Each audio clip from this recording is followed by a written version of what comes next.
I'm delighted to introduce to you today Ambikha Devi, a student of mine from Hong Kong. Thank you so much for joining us today, Ambikha. Thank you, Lama, for having here. I'm so happy to be here. Thank you for this opportunity to be in this interview. Let's dive right into it. You have been on various Qigong summits before. You've been interviewed, and of course, people ask you about yourself and your personal history. So perhaps we're not going to do as deep of a dive into your personal history, but perhaps you can give us a bit of a synopsis of what your background is and how you got involved with energy arts. Yes, yes, it was. Thank you about that, Lama. It was 23 years ago when I dived into the healing arts. A, a situation arrived into my life that really allowed my consciousness to break through open, and that allowed me to seek a lot of healing modalities. I started off with yoga. I have a master's degree in yogi science and philosophy, and I studied in India for that because I really went, dive deeper into the yogic study because that's been the foundation of my when I started seeking for healing and understanding of the I am question. Yoga was there to really open up that door for me. And from that place, I venture upon many other healing modalities like breath work and energy work, like Reiki, and I love dancing. So I dive deeper into dancing, especially conscious dancing, and found that there's a lot of healing aspect in dancing consciously as well. And then through my journey, of exploring different modalities and embarking into the continuous journey for my healing path. I come across Qigong when I was in Thailand, and yes, and I attended this class, and it just one class, and it reminds me of like this beautiful dance between that I can incorporate through my yoga practice and also my dance. So when I encounter qigong practice, I was so interested about this practice immediately because it's so familiar and it's so easy, and it's almost like a marriage of yoga and the dance and the healing works, as well as the breath. So that's why I dive into this practice. And since then, I've traveled to China in Wudang to study with my sifu there, and live up in the mountain for some time. And now I'm here in Hong Kong studying with my sifu here, that is also passing his own lineage and teaching into me and also to the community here in Hong Kong. And at the same time, um, with my personal practice with yoga and meditation, and bringing in the therapy work as a totality of my work as well. And now with the coaching, Qigong coaching program that I've learned from you, now I see all of that coming together and incorporating and integrating this beautiful modality that I can offer more to my students, to people that are in need of this type of support, especially in this critical time during the pandemic era. So it's really, really blessed that I have all this support and knowledge and wisdom that is passed down to me as I go into my own journey of discovery and healing. Thank you. Well, you've been truly blessed with lots of opportunities to learn and grow. And I'm sure you also had challenges along the way too, didn't you? Yes, I have a lot of challenges. Yes, that's right. We think that, oh, Qigong masters, Qigong teachers are so blessed. They have no challenges. They just live in the flow all the time. And of course, that's not really true. And so we probably have more challenges than many lay people. And so that essentially is something that I think would be interesting to look at, both the challenges and also how you overcome them. Yes. Um, of course, first of the challenges that I've encountered that pushes me to the open and embark into the healing journey is about understanding more about my emotions. I've went to the point of my life that I got so overwhelmed with the emotion, and I don't understand how to deal with them, and it's affecting my life, my relationship with myself, and people around me. Although I was already practicing a lot of healing arts that time, but that's I was just doing it in the physical level. I never understand the emotional level and the energetic level and the spiritual level of of what's happening in my body as I purify my physical body, doing all these asanas and breaking my body into pieces by going to difficult poses. Things are being stirred up inside me, and that's when I've expanded more because I feel like I love the wisdom and the teaching of yoga, but I feel like it doesn't go deep enough to my emotion that I allow me to understand. Now that I understand that my emotion is actually a doorway to the depth, to understanding the even more of the depth of my being, and then understanding the energetic level that is associated with understanding with the emotions. So when I understand that, my teachings have expanded because I understand my students as well as they are going through their emotion that's affecting their practice, that's affecting their lives. So I'm able to share to them about my experience, about that, each everything that we practice, especially from my experience, the embodiment practice. I am experiencing purification in different levels. First from the physical, and then to the emotional, and then to the energetics, and then this goes up higher, just like in yogic study, the study of the seven chakras, right? And I understand it's also the same in qigong practice, but we only practice with the three energy vortices, right? As Depends on well. the style of Qigong. And Uh, Chinese Qigong, you're right. There is mostly focus on the three dantians. yeah. Tibetan Qigong, for example, which I happen to teach and practice, is, it comes from Tibet, which is kind of smack geographically in between China and India, and it got influenced by both traditions of the Chinese civilization as well as Indian. So in Tibetan Qigong, actually, we work with chakras, all the chakras that are known in the yogic tradition. Oh, interesting. That's good to know that. Yeah. Yeah, and these chakras also correspond to certain states of consciousness, to certain holding patterns that allow us to understand the health ramifications of energy blockages and how to release those energy blockages. And so that also becomes a body of science in its own right, where we can basically help ourselves or others discover why is it that we have these energy blockages and how to address the root causes of those so that we don't just try to kind of push the energy through the blockage thinking we know where it should go. I just need to get rid of this stupid block. And that's something that perhaps is also related to Reiki and some other energy healing practices you're familiar with, because in Reiki also there is like a degree of trust that energy knows where to flow, right? That's right. Yes. Yeah, that's really interesting that you also. Go ahead. Yeah, and that's something that I would imagine we can dive a little bit deeper into. For example, when it comes to doing therapy with your clients, what would you say is the difference between doing therapy as opposed to doing coaching with them?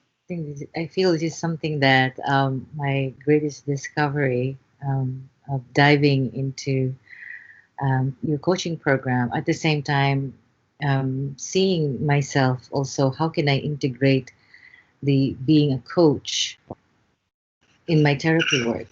And during this time, I know that I've shared with you a lot of time that I'm being open with you about this is what I'm discovering, these are my challenges, and I'm not sure this is where I got stuck because I'm not sure I could go past through these challenges to integrating coaching and therapy. But towards the end, I finally been able to break it through that through my therapy work because I work with emotions, yeah, supporting people to um, understand and process their emotion as a doorway to gaining clarity of the root cause of their issues. And from there, we just venture from that place. And there's really no plan, in this therapy that I do. We go in there, and it's everything goes, right? Whatever And pops today, that's what we're whatever. going to work with.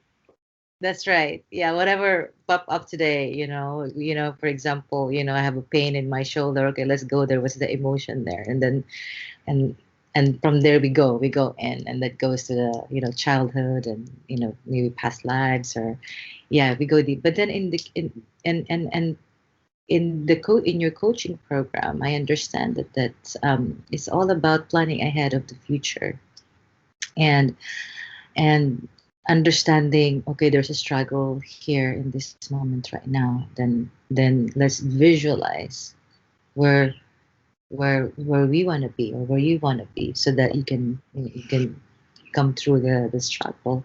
So it's all about moving forward. But my work is, let's go back to the past and see what's happened in the past that's affected your present reality. Then here comes the coaching. Then let's plan how can we move forward from here, so you don't bounce back on that same situation you were in. So this is how I able to merge my therapy work and qigong program. Brilliant. Yeah. Basically, on timeline, coaching pertains to mostly what we hope to experience in the future and basically make it happen.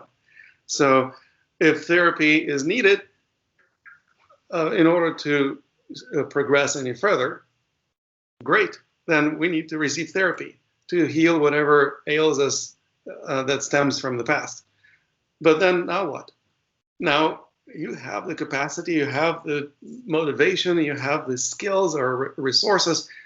How are you going to make your life better? Or how do you make this world a better place? And that's where coaching comes in handy.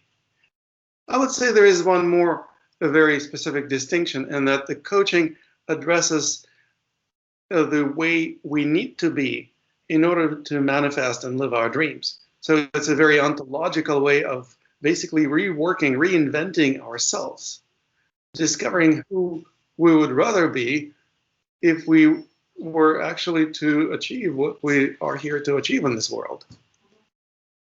Does it make sense? Yes, definitely that makes sense. Yes. But then embodiment is the next challenge. That's basically kind of like Yeah. the marriage between therapy and coaching, or maybe even conscious dance and coaching, because literally conscious dance is about movement.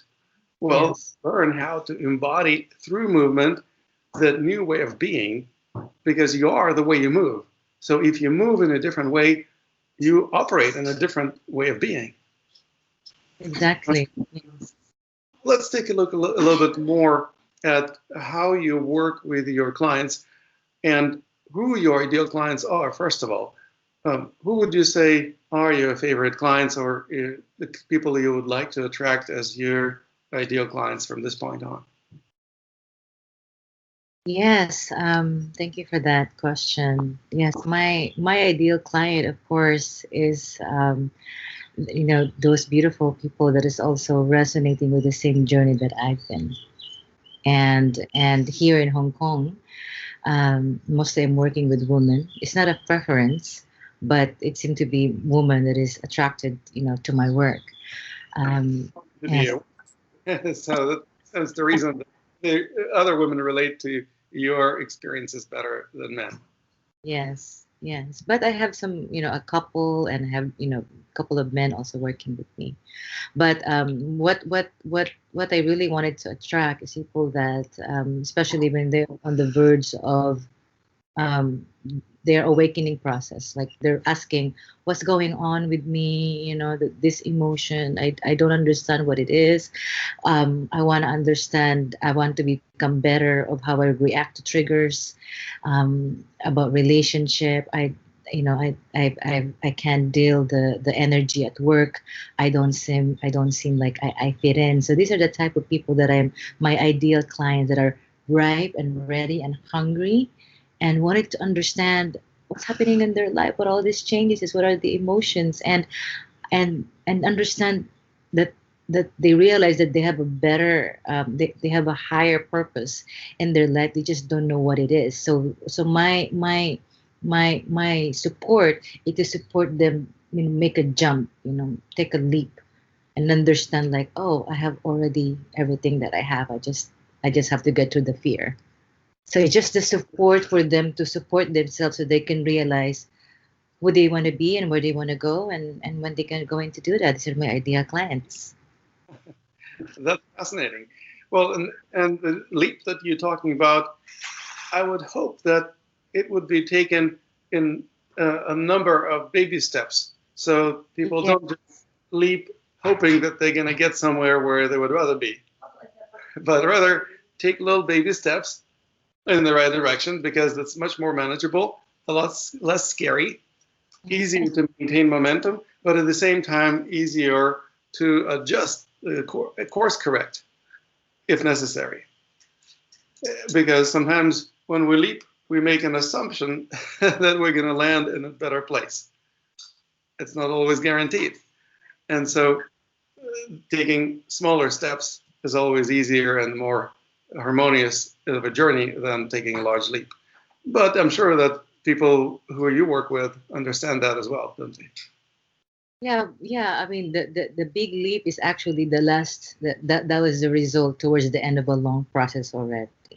That was just already the result. Sometimes we'll go for 2 months of working together, meeting once a week, going through, going deep into life situations, talking everything about what's happening in their life, and trying to understand where are the struggles there. And this is where I feel coaching can really, really help and support with that, through, walking with them through this path and into their life, and creating more understanding, and offering more resources for them, so that by the time they're ready to take that jump, then they know they have a place to land. And coaching, especially if it is informed by other Qigong studies. Obviously, you kind of took a leap yourself into the coaching program, and bypassing the basic, intermediate, advanced Qigong programs that usually people take before getting enrolled in the coaching program. I just kind of assume that you have a substantial background and you will do great. And I'm sure you do great. And there's also something that helps make it even greater, and that is the embodiment practices. And those embodiment practices, you probably have quite a few under your belt as well. So perhaps you can share with us a little bit about how people would actually walk the talk when they say, I am ready for this transformation. How would they actually embody that in their physical bodies, in their energy fields, and through their actions? The karma, the yoga of actions. Well, I can just give an example, if that is okay, for one of my students that has just happened here. She came with an issue of, I feel stuck. I'm living with my parents during this whole pandemic. I can't live with them. Then I realized that I don't want to be here. They keep triggering all the childhood stuff with me, but I feel stuck. I don't know what to do. So we did a lot of work, and we understanding that coming into the power, that you always have the power, and at the end of the day you have this resources, tools, and to make a choice. So I received a message for her that I'm moving to Thailand after our sessions. I'm gonna talk to my parents. I'm gonna tell them this is what I want to do. They can't tell me anymore to run how I run my life. I recognize I have my power. I'm moving to Thailand. I'm gonna live there. So after a session, I'm gonna book a plane, and that's it. That's an immediate result. That is a great example of empowerment.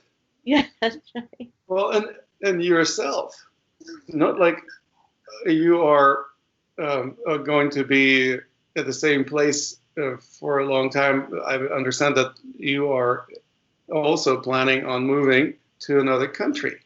So, can you tell us a little bit about how that is in your visualization and your imagination is going to pan out? Like, what's the new normal, so to speak? Like, we are all going through transitions thanks to the pandemic, thanks to all kinds of other changes.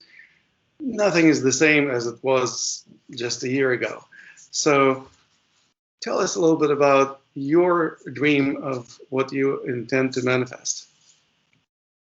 Yes, yeah, wow. This I've been in Hong Kong for the last 23 years, almost most of my life, and for the last 10 years, I've been traveling extensively. Teaching, working with our teachers and trainings, retreat, workshop, Europe, U.S., China, Thailand, Philippines.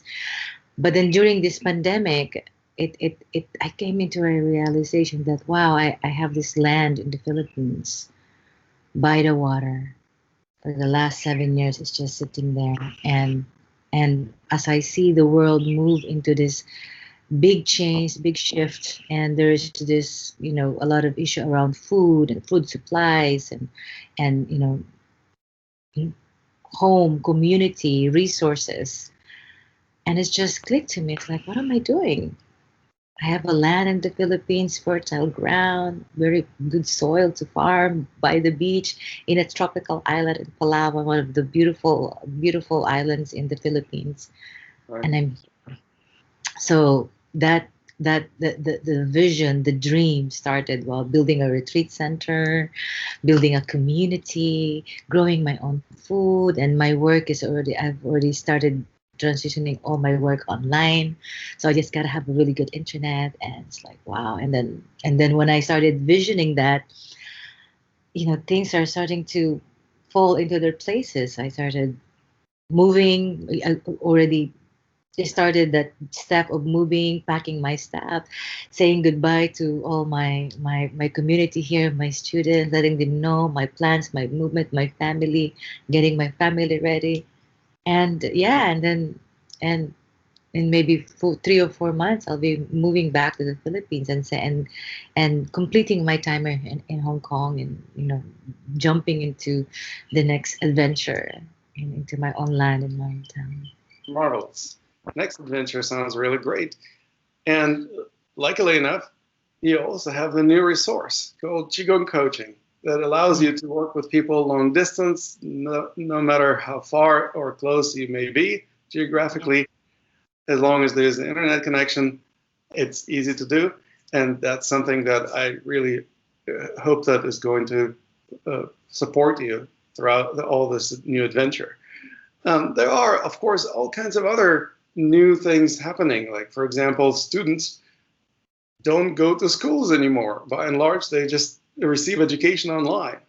Even doctors, most of them actually start seeing patients through telemedicine sessions instead of face-to-face. And most people don't go to work. Nobody is working at offices, at least at this point in time. People just work remotely from home. And the whole idea of gig economics or gig economy, people basically working for themselves, making money, doing something quite different from what used to be normal, like getting employed and working for a company. That's something that obviously is not going away anytime soon.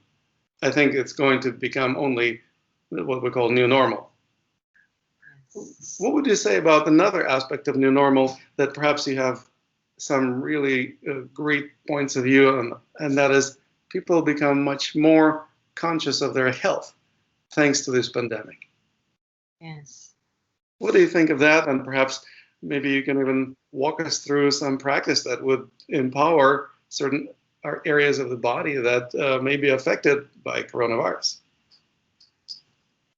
Yes, the health is become a really, really big priority right now. Especially, I mean, what I've seen in my environment, people are getting more into, we're moving more, people are going more into nature a lot.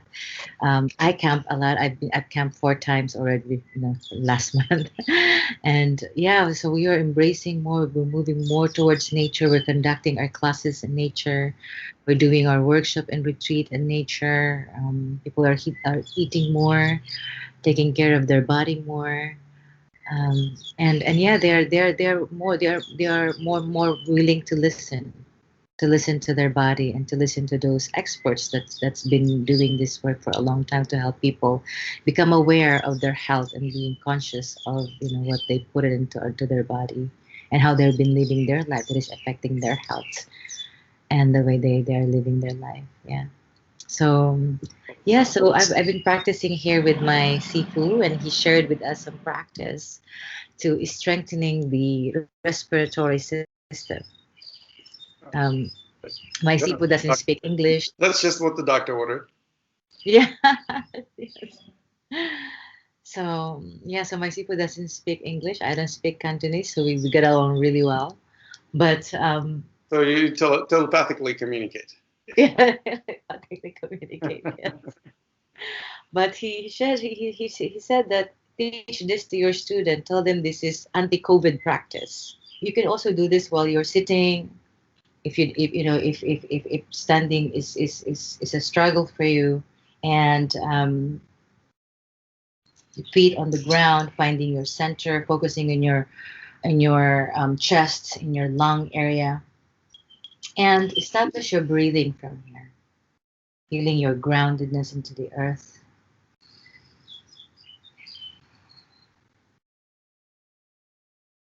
And then spreading your palms to the side, palms facing down, the beginning, and then doing that twist, twisting to the right side. But then your right hand, but in your left hand are starting to do this movement.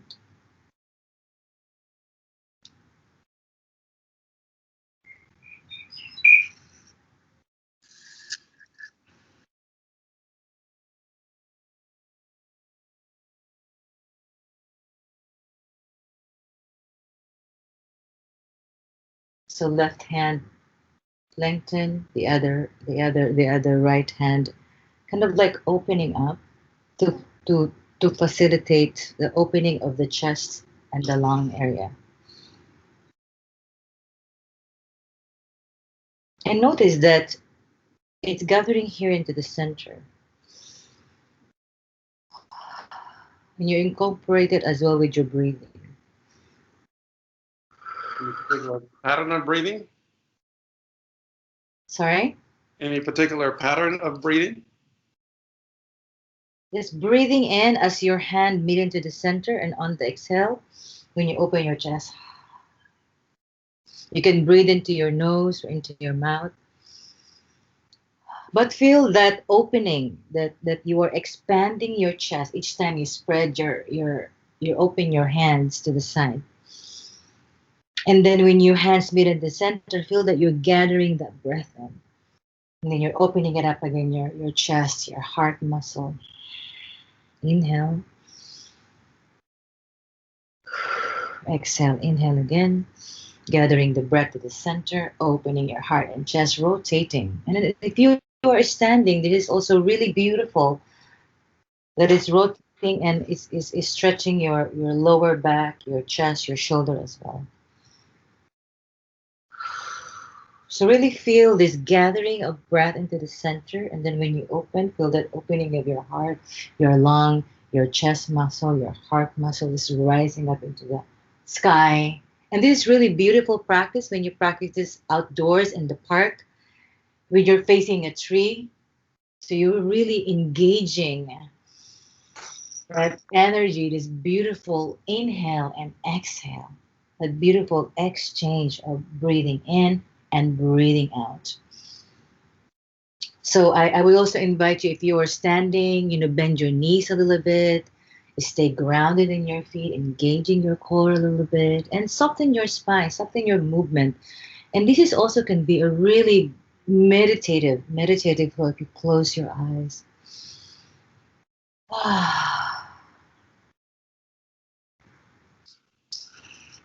Imagine that in the center, you're holding that chi ball in the center, and then you're letting it go. And you open your hand. Breathing in, gathering the chi ball into the center, rounding it up, opening it up, and then open your heart, your chest, breathing in, welcoming that breath.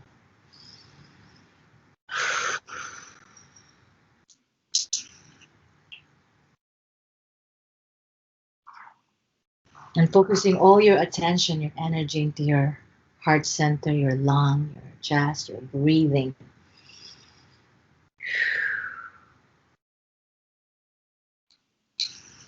This is such a beautiful practice in the morning. You can do this when you wake up in the morning before your practice, and then again going to bed just before you go to sleep. You can do this practice as well, and you will see that you will have a really beautiful, restful sleep.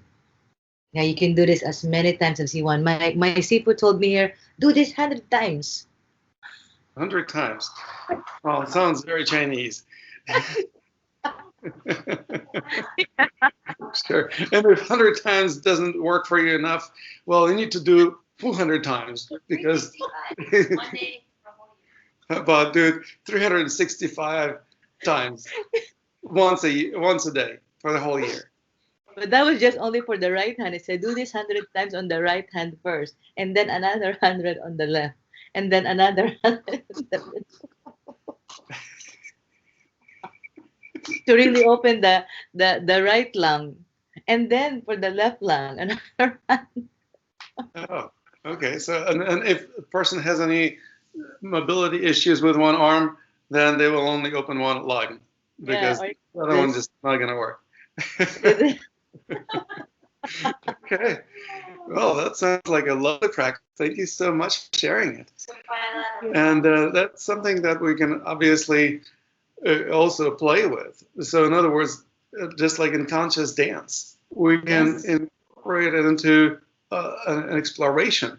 And through exploration, that's how I usually address these practices. I don't call them exercises or forms. Let's look at this as an exploration. Let's see how it works. Let's understand the principles. Let's see how these principles can be applied the most efficient and effective way so that we spend the least amount of time and effort and get maximum results. Now, that usually requires also comparing. So if you check how this practice works, let's compare it with the effectiveness of another practice and see what works better for you.